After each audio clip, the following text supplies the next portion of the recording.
मैं ये बेट लगाकर कह सकता हूँ कि इस चीज को आपने 101% मिस कर दिया था। यहाँ जब भी गेम स्टार्ट किया जाता है तब एक फीमेल वॉइस काउंटडाउन शुरू करती है। 6, 5। अब अजीब बात यह है, जब यहाँ सभी सोने वाले होते हैं और लाइट्स ऑफ होने वाले होते हैं तब काउंटडाउन शुरू किया जाता है।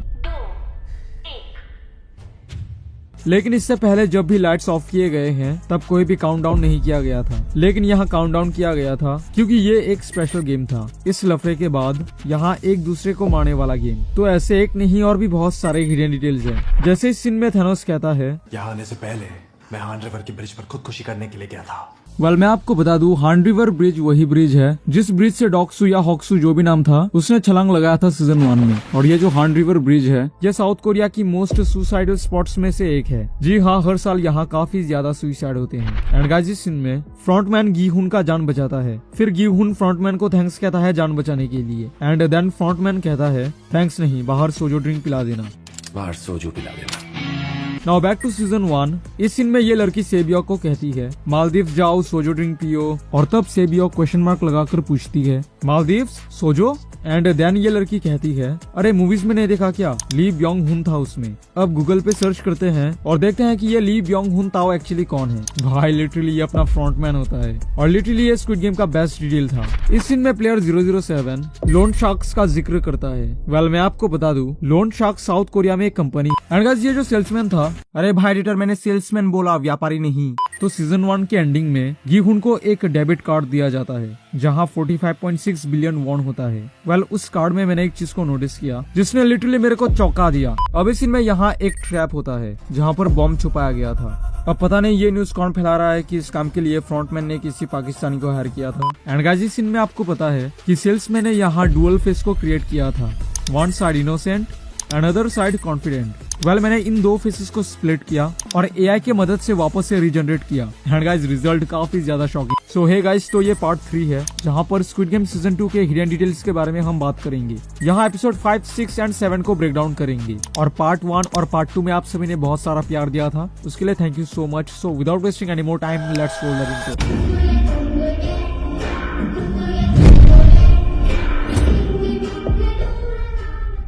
Detail number 1। अब इस सीन में इस गार्ड को मार दिया जाता है क्योंकि ऑफ कोर्स वो रास्ता दिखा रहा था, राइट?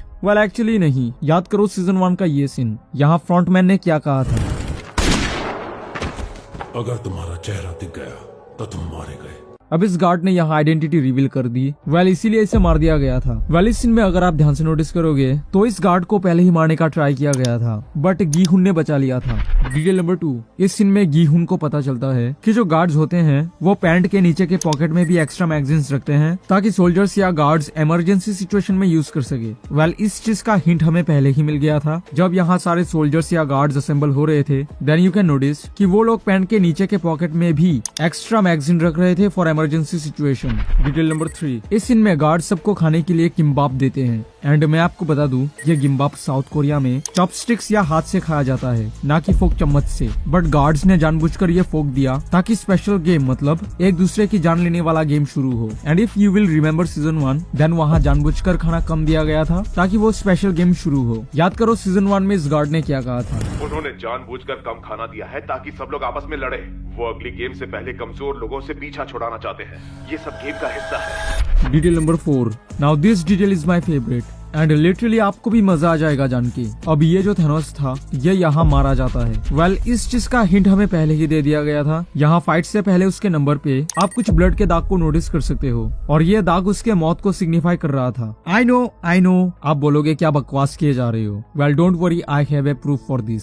यहाँ थेनोस के अलावा बाकी किसी के नंबर पे ब्लड स्पॉट यानी खून के दाग नहीं होते। और तो और इस सीन में जोंगबे के नंबर पे भी आप कुछ ब्लड स्पॉट को नोटिस कर सकते हो और बाकी यहाँ किसी के नंबर पे ब्लड स्पॉट नहीं होता। और जोंगबे के नंबर के ये ब्लड स्पॉट उसके अपकमिंग मौत को सिग्निफाई कर रहा था। Detail number 5। इस सीन में दादी जी ये कहती है, हम सब एक दूसरे के कितने करीब रहते हैं। अब ये कोई इत्तेफाक नहीं हो सकता क्योंकि सेल्समैन, अरे भाई एडिटर मैंने सेल्समैन बोला, व्यापारी नहीं। एनीवेज, तो सेल्समैन प्लेयर्स को ढूंढने के लिए you can see taxi use करता है। एंड यू नो कि जो टैक्सी का दायरा है, मतलब जो रेडियस है, रेडियस वो ज्यादा बड़ा नहीं है। इसीलिए यहाँ सब एक दूसरे के ज्यादा दूर नहीं बल्कि पास में ही होते हैं। Detail number 6। इस सीन में फ्रंटमैन मैट्रिक्स मूवी का जिक्र करता है। वो कहता है वहाँ ब्लू पिल लेके खुशहाल जिंदगी जी सकते थे, लेकिन रेड पिल लेके हीरो बनने के चक्कर में मुसीबत मोड़ ली थी। Well same goes for Gihun. Gihun के पास अनगिनत पैसे थे और वो चाहता तो इजीली खुशहाल जिंदगी जी सकता था, लेकिन यहाँ सबको बचा के हीरो बनने के चक्कर में मुसीबत मोड़ लिया। And if you will remember season 1 तो वहाँ भी मैट्रिक्स मूवी को मेंशन किया गया था। कौन सी मूवी थे वो जिसमें ऐसे ऐसे जाता है? The matrix. एंड डायरेक्टर ने इंटरव्यू के दौरान खुद रिवील किया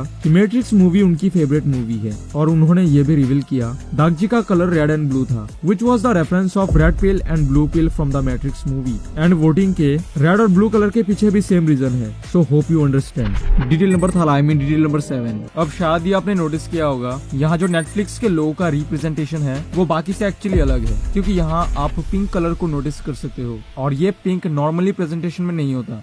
अब नेटफ्लिक्स ने स्क्विड गेम के लिए एक्स्ट्रा से अपने लोगों का रिप्रेजेंटेशन बनाया है, क्योंकि स्क्विड गेम नेटफ्लिक्स की नंबर 1 वेब सीरीज है। जी हाँ, नेटफ्लिक्स में सबसे ज्यादा देखी जाने वाली वेब सीरीज, तो थोड़ा तो एक्स्ट्रा इज्जत देना बनता है नेटफ्लिक्स की तरफ से। Detail number 8। तो इस सीन में स्क्वायर गार्ड का मास्क उतारा जाता है और फिर जोंगबे कहता है ये तो बच्चा है।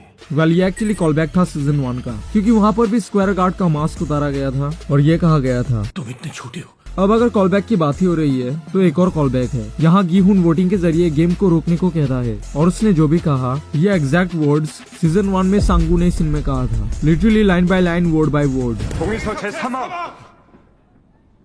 참가자 과반수가 동의를 하면 게임은 중단된다. 맞습니까? तो सीजन 1 के एंडिंग में गिहुन को एक डेबिट कार्ड दिया जाता है, जहां 45.6 बिलियन वॉन होता है। वेल उस कार्ड में मैंने एक चीज को नोटिस किया जिसने लिटरली मेरे को चौंका दिया। वेल उस कार्ड में अगर आप ध्यान से नोटिस करोगे तो उसका जो एक्सपायरी डेट है वो है जून 2025। एंड मैं आपको बता दूं जून 2025 में ही स्क्विड गेम सीजन 3 आएगा। एंड डायरेक्टर का जिस लेवल का दिमाग है, मुझे नहीं लगता कि ये कोई कोइंसिडेंस है। Detail number 9। अब ये जो red light green light game का फील्ड है ये एक्चुअली कितना बड़ा है? वेल जब ये डॉल स्कैन करती है तब आप इसके जूमिंग रेंज को नोटिस कर सकते हो। अब ये ना 12 किलोमीटर होगा और ना ही 12 मीटर, क्योंकि हद से ज्यादा लंबा या फिर हद से ज्यादा छोटा हो जाएगा। So the exact answer is 120 metre. अब इसको इमेजिन कैसे करें? देखो आपने फुटबॉल का फील्ड तो देखा ही होगा, वो नॉर्मली 100 या फिर 110 मीटर की होती है, तो उससे आप इस फील्ड का अंदाजा लगा सकते हो। तो ये जो लड़की थी कंगमिना, उसके साइड के 2 बालों को नोटिस करोगे तो वो ब्राउन कलर की होती है। अब नॉर्मली उसके हेयर्स ब्राउन नहीं है, ठीक है, तो यहाँ पर ब्राउन क्यों दिखाया? वेल मैं आपको बता दूं ये एक रेफरेंस था सीजन 1 के इस छपरी का, क्योंकि उसके हेयर्स भी ब्राउन होते हैं और उस गेम में उसे सबसे पहले प्रसाद मिला था, मतलब वो सबसे पहले एलिमिनेट हुआ था, और सीजन 2 में इस गेम में ये लड़की सबसे पहले एलिमिनेट होती है। Anyways on to the next detail. Detail number 10। अब इस सीन में यहाँ एक ट्रैप होता है जहाँ पर बॉम्ब छुपाया गया था। अब पता नहीं ये न्यूज कौन फैला रहा है कि इस काम के लिए फ्रंटमैन ने किसी पाकिस्तानी को हायर किया था। एनीवेज तो यहाँ जब ब्लास्ट होता है तब सभी यहाँ चौंक गए थे, बट कैप्टन पार्क नहीं। उनका रिएक्शन बिल्कुल ही नॉर्मल था, जैसे उन्हें ऑलरेडी पता हो कि क्या होगा। एंड यस उन्हें पता था। अब इस सीन में ये सोल्जर ब्लास्ट के कारण मर गया था, एंड यू कैन नोटिस कि उसके बॉडी को बर्फ में रखा गया था, क्योंकि मरने के बाद ह्यूमन बॉडी में डिकम्पोजिशन के लिए केमिकल रिएक्शंस होते हैं, जहाँ CH4H2S एंड NH3 माने मीथेन, सल्फर और एमोनिया गैसेस बनते हैं और रिलीज भी होते हैं, जो वाहियात से एंड करते हैं। अब देसी भाषा में कहूँ तो ये डेड बॉडी जल्दी सड़ ना जाए, सो इसीलिए बर्फ में रखा गया था। Detail number 11। अब ये जो मिंगल गेम था वहाँ आप 3 घोड़े को नोटिस कर सकते हो जो गोल गोल घूम रहे होते हैं, और ये रिसेंबल कर रहा था एक्चुअली सभी प्लेयर्स को जो गोल गोल घूम रहे थे, क्योंकि ये प्लेयर्स VIP की नजरों में प्लेयर्स नहीं घोड़े होते हैं। और जैसे यहाँ गिहुन घोड़े पे पैसे लगाता है, ठीक वैसे ही VIP इस प्लेयर्स पे पैसे लगाते हैं। याद करो फ्रंटमैन ने यहाँ क्या कहा था? घोड़ों की रेस पसंद है ना, उसी तरह तुम लोग घोड़े हो, रेस ट्रैक के घोड़े। तो इस सीन में गिहुन ड्रीम में डालगोना गेम को इमेजिन करता है, और अम्ब्रेला का शेप देखो, ठीक है, लेकिन सीजन 1 में यहाँ अम्ब्रेला का डिफरेंट शेप होता है। अब गिहुन ने ड्रीम में इस शेप को इमेजिन किया था, क्योंकि ये अम्ब्रेला का वही शेप होता है जो उसे डालगोना कैंडी में मिला था, और अम्ब्रेला का यही शेप उसके दिमाग में था, इसलिए उसने ड्रीम में इसी शेप को इमेजिन किया, और ये एक काफी इंटरेस्टिंग डिटेल था। Detail number 13। एंड गाइस इस सीन में आपको पता है कि सेल्समैन ने यहाँ डुअल फेस को क्रिएट किया था, one side innocent, another side confident. Well मैंने इन 2 फेसेस को स्प्लिट किया और AI के मदद से वापस से रीजनरेट किया। एंड गाइस रिजल्ट काफी ज्यादा शॉकिंग है। देखो ये दोनों फेसेस इस एक फेस में थे। ये वाला फेस कितना कॉन्फिडेंट है और ये वाला फेस इनोसेंट है, जैसे उससे डर लग रहा है, क्योंकि सेल्समैन को यहाँ पता था कि वो यहाँ 100% मरेगा। वो गिहुन को दिखा रहा है कि मुझे मौत से डर लग रहा है, लेकिन दूसरा वाला फेस कॉन्फिडेंट और फियरलेस था, मतलब उसे कोई चीज की डर नहीं है और मौत से भी नहीं, क्योंकि अगर उसे मौत से डर होता तो वो गिहुन के साथ कभी भी रशियन रोलेट गेम खेलता ही नहीं। अब उसका ये वाला फेस कॉन्फिडेंट था क्योंकि वो मरते मरते भी गीहुन को बाजी जीतने नहीं देगा। एंड अगर आपको सीजन 1 का ये सीन याद है तो ओएल नाम अपने लाइफ का आखिरी बाजी हार के मरा था और ओएल नाम गीहुन के प्रेडिक्शन को रॉन्ग साबित नहीं कर पाया था, बट सेल्समैन गीहुन से जीत के मरा था क्योंकि उसने गीहुन के प्रेडिक्शन को रॉन्ग साबित कर दिया था, जो काम स्क्विड गेम के मेन बॉस ने नहीं कर पाया था। तो उसी चीज का उसे फुल कॉन्फिडेंट था। रोज गए बाढ़ में ट्रिगर दबाकर हरामजादे की खोपड़ी खोल देता हूँ। मतलब एक बात याद रखना, the man who faces everything is never scared from anything. And guys please एक क्वेश्चन है और उसका प्लीज आप आंसर करना। बाय चांस अगर आप स्क्विड गेम में जाओगे तो फिर आप एज ए गार्ड जाओगे या फिर एज ए प्लेयर जाओगे? अगर आप गार्ड बन के जाओगे तो कमेंट में रेड हार्ट करना, और अगर आप एज ए प्लेयर बन के जाओगे तो कमेंट में ग्रीन हार्ट करना, और कमेंट में जाके आप मेरा भी आंसर देख लेना। लेट्स सी प्लेयर ज्यादा होते हैं या फिर गार्ड्स। Detail number 14। अब एक ट्रायंगल थ्योरी है जो इंटरनेट पर बहुत ज्यादा स्पेकुलेट हो रही है, वो ये है, अगर आपको सीजन 1 का ये पोस्टर याद है और वहाँ अगर हम एक ट्रायंगल बनाए तो आपको याद ही होगा कि ये तीनों ही थे टॉप 3 प्लेयर। अब अगर हम ये सेम ट्रायंगल सीजन 2 के पोस्टर में अप्लाई करे तो ये 3 होंगे टॉप 3 प्लेयर। अब अगर ऐसा सच में हुआ और अगर मैंने दादी जी की मौत देख ली तो लिटरली मैं अंदर से टूट जाऊंगा, cause I literally saw her as my grandma। आशा करते हैं कि ये थ्योरी सच नहीं होगा। Detail number 15। और ये जो कैप्टन पार्क थे ये स्क्विड गेम 2006 का विनर हो सकता है क्योंकि उसके बोर्ड के नंबर को अगर आप नोटिस करोगे तो वो होता है 122। और जब जूनहो यानी पुलिस वाला सीजन 1 में विनर्स की लिस्ट देख रहा था देन वहाँ प्लेयर 122 स्क्विड गेम 2006 का विनर था और उसका नाम पार्क ह्यून हो था,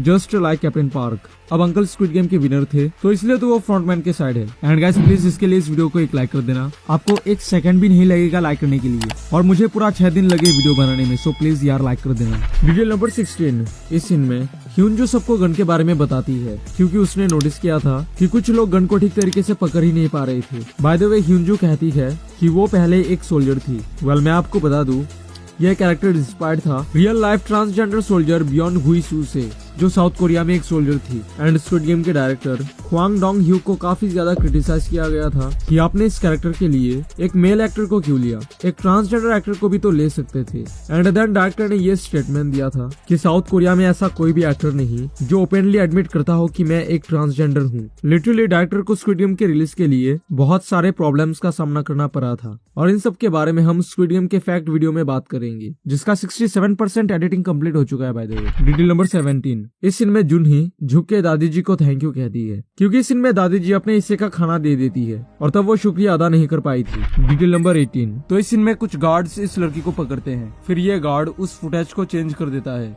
but if you will notice carefully then उसने आईपी एड्रेस को चेंज किया था। अब आईपी एड्रेस एक्चुअली आपका एड्रेस कोड होता है, मतलब इस गार्ड ने यहाँ दूसरे किसी रूम के फुटेज को चलाया है। मुझे लगा था कि यहाँ इसी रूम का प्रीवियस रिकॉर्डिंग को लगाया गया है, बट यह रिकॉर्डिंग एक्चुअली दूसरे किसी कमरे की होती है। Detail number 19। एंड गाइस अगर आपको सीजन 1 याद है तो वहाँ जो VIP 3 था उसका रोल प्ले किया था डेविड ली ने। एंड मैं आपको बता दूं डेविड ली वही है जिसने यहाँ मिन्सू का रोल प्ले किया है। अब क्या वो VIP है? वेल इसे देख के लगता तो नहीं है क्योंकि नेटफ्लिक्स ने अब उसके कास्ट को भी हटा दिया है और वहाँ पर उसका वॉइस भी डिफरेंट था, जबकि VIPs के वॉइस तो रियल थे। Hey you fucking idiot! I put billions on you fucking asshole! Detail number 20। अब इसे बोर्ड पे उल्टी आती है क्योंकि साइड में आप नोटिस कर सकते हो यहाँ बहुत सारे दारू के बॉटल थे, मतलब इसने बहुत ज्यादा पी लिया था, that's why he was vomiting. इस सीन में प्लेयर इस सीन में प्लेयर 007 लोन शार्क्स का जिक्र करता है। वेल मैं आपको बता दूं लोन शार्क्स साउथ कोरिया में एक कंपनी है जो without any documents loan provide करती है। जी हाँ, आपको ना आधार कार्ड देनी है और ना ही पैन कार्ड,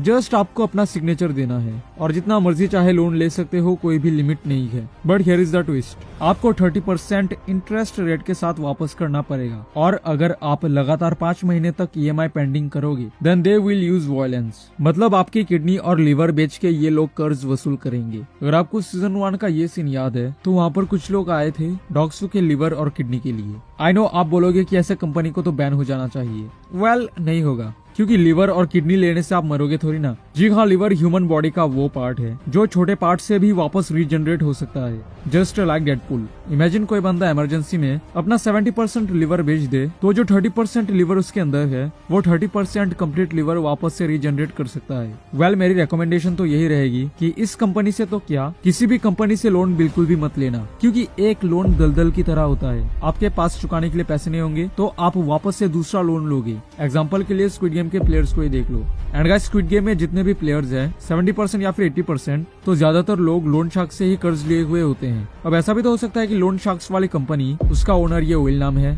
वेल हो भी सकता है, कौन जाने। अब इस सीन में गी हुन कहता है वो दरिंदे साले ऊपर बैठे हैं जो इस गेम को कंट्रोल करते हैं, मतलब चलाते हैं यार वही। तो तब सभी ऊपर देखते हैं एक्सेप्ट फ्रंटमैन। अब फ्रंटमैन ने ऊपर नहीं देखा था क्योंकि वही तो है एक्चुअल मास्टरमाइंड। एंड गाइस इसके बाद एक और वीडियो आएगा जहां पर स्क्विड गेम के कुछ थ्योरीज और प्रेडिक्शन के बारे में हम बात करेंगे। ओके सो अगर आपने यहाँ तक वीडियो देख लिया देन डेफिनेटली आप स्क्विड गेम के बारे में और जानना चाहते हो तो स्क्विड गेम हिडन डिटेल्स का पार्ट 1 आप यहाँ पर क्लिक करके देख सकते हो। एंड या मैं मिलता हूँ आपसे वहीं पे।